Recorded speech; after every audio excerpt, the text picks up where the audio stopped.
व्यासपीठ उपस्थित शिक्षक, प्राध्यापक, पालक आणि विद्यार्थी,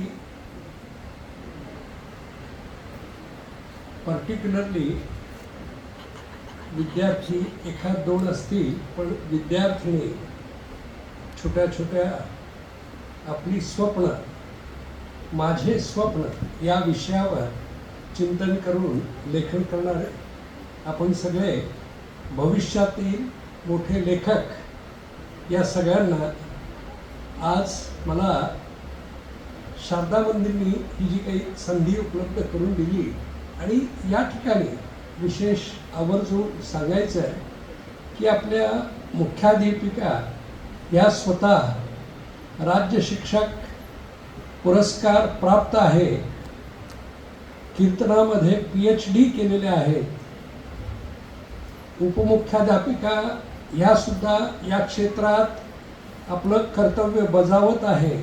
बघितलं सुरुवातीला की माणसाच्या कलागुणांचा आणि शिक्षणाचा कसा फरक पडतो, त्या वैशाली देशपांडे मॅडम अतिशय चांगल्या पद्धतीने संचलन करतायत. सीमा फुले ज्या आपल्या संस्थेत आत्ता आल्या, त्यांनीही त्यांची प्रतिभा दाखवली आणि विशेष म्हणजे तुमचं भाग्य आहे की द्वारकादास जोशींसारखे तुम्हाला परीक्षक लाभले. तसा माझा आणि जोशी सरांचा परिचय हा पहिला, आणि ह्या पहिल्या परिचयातच परीक्षक कसा असावा याचं उत्तम उदाहरण जर द्यायचं असेल तर मी असा विचार करतोय संस्थेमध्ये अध्यक्षांशी, सचिवांशी चर्चा करून की यांना संस्थेअंतर्गत बरेचसे परीक्षणाचे काम आता आपण लावायला पाहिजे. कारण की अतिशय बारकाईनं परीक्षण करणारा परीक्षक जर असेल आणि मुद्देसूद परीक्षण ज्यावेळी विद्यार्थ्यांच्या समोर मांडलं जातं त्यावेळी त्यांना विकासाच्या संधी मिळतात, भविष्याकडे बघण्याची दृष्टी मिळते. आज आपल्याला स्मृतीपूर्वक आठवण करावी लागेल आदरणीय गोविंदभाईजी श्रॉफ जरा बर्दापूरकर सर ह्या महत् व्यक्तींनी या संस्थेसाठी किती काम केलं आहे आणि त्यांच्या नावाने त्यांची कन्या ही काही रक्कम देते आणि आपल्याला त्यातून स्फूर्ती मिळावी म्हणून अशा स्पर्धा आयोजित होतात. ह्या स्पर्धा निबंध असेल, वक्तृत्व असेल, वादविवाद असेल, याच्यात एक महत्त्वाची गोष्ट, सगळे ऐकताय, आपसात गप्पा थोडं बघतोय, कंटाळा आलाय, तर असं म्हणतात की वाचाल तर वाचाल. मग आपण वाचतो किती? वाचाल तर लिहाल, लिहाल वाचलेलं असलं तर. मग आपलं वाचन किती आहे? आता वाचन संस्कृती, कारण आपण आता स्मार्टफोनच्या युगामध्ये आहोत आणि स्मार्टफोनच्या युगामध्ये लेखन, आधी आम्ही विद्यार्थी असताना शुद्ध लेखन, निबंध, सरस्वती भुवन बिडकींमध्ये लहानपणी तुमच्या वयाचा असताना दैनिक सारस्वत रोज प्रसिद्ध व्हायचं आणि त्यातून आम्ही लिखाण करायचो. आणि या लिखाण करताना एखादं लिखाण ज्यावेळी आपण करतो तर त्यावेळी एक शब्द लिहिताना किती विचार करावा लागतो याचा अनुभव तुम्ही आत्ता घेतलेला आहे. आणि आपल्याकडे जर लिखाणाच्या बाबतीत माहिती घ्यायचीच असेल तर वयाच्या 16व्या वर्षी संत ज्ञानेश्वर ही ज्ञानेश्वरी लिहितात. संत तुकारामांचे अभंग आजही तंतोतंत आयुष्याला दिशा देतात. संत कबीरांचे दोहे किती किती साहित्य आहे. आणि ही अपेक्षा ही पुढच्या पिढीला ह्या वाचनातून आपल्याला पुढे जावं लागेल आणि त्यातून आपलं लिखाण कसं चांगलं प्रगल्भ होईल याचाही विचार करावा लागेल. खरं म्हणजे या स्पर्धेतून विद्यार्थ्यांना जीवनाकडे बघण्याची दृष्टी वेगळी लाभते आणि जो जितकं चांगलं ऐकेल, जितकं चांगलं वाचेल, त्यावर त्याचं आयुष्य पुढचं निर्धारित होतं आणि अशी काहीतरी जीवनाला कलाटणी मिळते. आता काही छोटी छोटी उदाहरणं की विद्यार्थी जीवनामध्ये शिक्षण घेऊन आपल्याला काय करायचं आहे, तर प्रपंच, पोट, चरितार्थ, पोट भरणं, ह्या सगळ्या गोष्टी प्रत्येकाला कराव्या लागतात आणि करायच्या पण आहेत. परंतु स्वतःला एक प्रश्न विचारायचं की माझ्या आईबाबांनी, माझ्या शाळेने, माझ्या गावाने, शेजाऱ्यांनी माझ्यासाठी काय केलं आणि शिक्षण घेऊन मी त्यांच्यासाठी काय करतो. शिक्षणाचा खरा गाभा जर असेल तर एक सुसंस्कृत नागरिक तयार व्हायला पाहिजे आणि तो नागरिक तयार तेव्हाच होऊ शकेल जेव्हा त्याला ती तळमळ असेल. आणि ही तळमळ शिकण्यासाठी ह्या स्पर्धा असतात आणि या स्पर्धातून आपण काही शिकतो. तर माझ्या जीवनावर परिणाम करणाऱ्या लहानपणाच्या 2 गोष्टी सांगतो. गांधीजींची हत्या करणारे नथुराम गोडसे यांना देखील मानणारा एक वर्ग आहे आणि त्या काळी पण होता. आणि मग त्यांच्या कोर्ट कचेऱ्या वगैरे सगळ्या सुरुवात झाल्या. एक कमिटी बसली की आता ह्या कोर्ट कचेऱ्यासाठी बराचसा खर्च होईल, तर त्यात एक निधी आपण समाजातून जमा करू आणि हा निधी कोर्ट कचेरी का जे जे काही आहे त्याच्यासाठी वापरता येईल. तो निधी जमा झाला.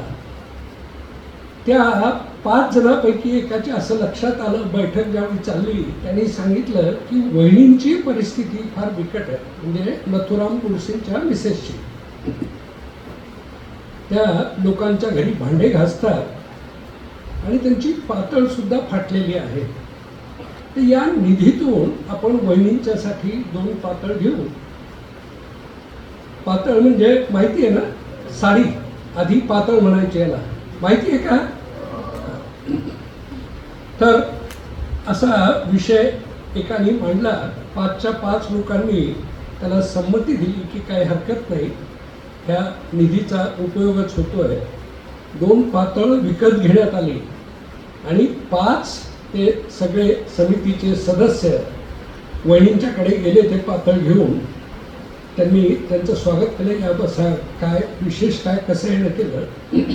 मग त्यांनी सांगितलं की आम्ही त्यांच्या कोर्ट कर्जासाठी अशी निधी जमा केली आणि तुमची परिस्थिती बघता आम्ही असं सगळ्यांनी एकमताने निर्णय घेतला की यातून तुम्हाला 2 पातळ द्यावी. ती पातळ आम्ही घेऊन आलो. वहिनींनी नम्रपणे नकार दिला आणि कारण सांगितलं की तुम्ही समाजाकडून हा निधी एका विशेष कार्यासाठी घेतलेला आहे, कोर्ट कचेरी जे काही असेल, आणि यातून जर तुम्ही पातळ घेतलं तर हा निधी पातळ होऊन जाईल आणि लोकांचं समाज कार्यावरचं श्रद्धा जी आहे, विश्वास जो आहे तो उडून जातो. आणि हे माझ्या मनावर सामाजिक काम करताना बिंबलेलं, लहानपणी 4थी-5वीत असताना एका वक्त्याकडून ऐकलं आणि ते बिंबलं. म्हणून सामाजिक काम करताना प्रत्येकाची ही जबाबदारी आहे की समाजाचा असेल, संस्थेचा असेल, आपल्या कुटुंबाचा असेल, एकही पैसा चुकीच्या मार्गाने कुठेही जाऊ नये. याच्यातून धडा मिळतो तो प्रामाणिकतेचा. ही प्रामाणिकता शिक्षणाचं हे मुख्य ध्येय आहे. मग हे प्रामाणिक कसे होतील? कारण मला घडवलं आहे, माझ्या शिक्षकांनी घडवलं आहे. शिक्षकांचा रोल अतिशय महत्त्वाचा असतो आणि शिक्षकांचा आदर्श मुलं घेतात. कळत नकळत मुलं सगळे बघत असतात आणि अनुकरण करत असतात. त्यामुळे शिक्षण क्षेत्रामध्ये, कारण हे एकच क्षेत्र असं आहे की जे भावी पिढ्यांचं निर्माण करणारं क्षेत्र आहे. आणि ज्यावेळी समाजामध्ये अराजकता दिसेल, समाजामध्ये भ्रष्टाचार दिसेल, समाजामध्ये अतिशय गलिच्छपणा, जातीपातीवरून भांडणं दिसतील, त्यावेळी दोष शेवटी शिक्षण संस्थेवर येईल आणि त्यामुळे शिक्षण संस्थेतील शिक्षकांची ही मोठी जबाबदारी आहे की त्यांनी अतिशय जबाबदारीनं आपलं पूर्ण जीवन ज्या ध्येयासाठी आपण आहोत त्या ध्येयासाठी त्यांनी प्रयत्न केले पाहिजे. कारण की माझ्या हातात काय की माझ्या घराच्या बाहेर खूप घाण आहे, पण ती माझ्या उंबरठ्यात यायला नको एवढं तुम्ही करू शकतो. आणि त्या बाहेरच्या घाणीत माझ्यामुळे आणखी काही घाण पडणार नाही याचंही भान मी ठेवू शकतो. तर हे ज्यावेळी आपण स्वप्न बघतो तर असंही स्वप्न बघा की ज्यांनी या देशासाठी किती किती कुर्बान्या दिल्यात, किती त्याग केला. असंही एक स्वप्न ठेवा की माझ्या स्वप्नामध्ये एक अतिशय उत्तम असा माझा देश राहील. या देशामध्ये कुठेही जातपात राहणार नाही. या देशामध्ये प्रत्येक होत करू त्याला त्याचा हक्क मिळेल. आज आपण हक्क कोणाचे ओरबाडून ज्यावेळी घेतो तर लक्षात ठेवा की फक्त जेवण करताना प्रत्येकाने एक लक्ष ठेवायचं की या भाकरीत कुणाचं रक्त तर नाही. असा जर विचार केला तर समाजामधल्या या सगळ्या गोष्टी निघून जातील. आणि बालपण तुमचं अतिशय सुंदर आहे. या बालपणामध्ये जितका काही अभ्यास करता येईल, जितकं काही गाता येईल, जितकं काही शिकता येईल, जितकं काही लिहिता येईल, जितकं काही बोलता येईल, तुम्ही तुमच्या कलागुणांना जेवढं काही उच्च स्थानी नेऊ शकता त्यासाठी असे हे कार्यक्रम जे घडवले. त्यामुळे शारदा मंदिर प्रशालेचे मी कौतुक करतो. आणि आणखी एक विशेष बाब, इथे ज्या शालेय समितीच्या अध्यक्षा आहेत साधना शहा मॅडम, यांना देखील त्या माझ्या शिक्षिका आहेत आणि त्यांनी मला घडवलेलं आहे. त्यांनासुद्धा आज या प्रसंगी मी त्यांची आठवण करतो. आज त्यांची प्रकृती बरी असल्यामुळे त्या इथे आपल्यात नाही. आणि फक्त एक गोष्ट सांगतो, कवी दुष्यंत म्हणतात कि माना कि आसमान में सुराग नहीं कर सकता, लेकिन एक तो पत्थर दिल से उछालो यार. तुम्ही जर मनापासून तुमचा प्रयत्न केला तर या प्रयत्नाला हमखास यश येतं. आणि तुमच्या कष्टाला, कर्तव्याला कुठेही तुम्ही जर लगाम लावला तर तुम्हाला जे अपेक्षित तुमच्या आयुष्यात काही करायचं ते होऊ शकणार नाही. मी सगळ्या विजेत्यांचं, पार्टिसिपेंट्सचं, त्यांच्याबरोबर आलेल्या शिक्षकांचं आधीच अभिनंदन करतो आणि पुढील वाटचालीसाठी शुभेच्छा देतो. आणि एक अतिशय महत्त्वाची बाब जी राहिलेली आहे, आज व्यासपीठावर आपण जितके दिसतोय आणि उपस्थितामध्ये जितके दिसतोय, परंतु ही स्पर्धा आयोजित करताना पडद्यामागे सुद्धा खूप लोक आहेत. त्या सगळ्यांचं सुद्धा अभिनंदन करतो.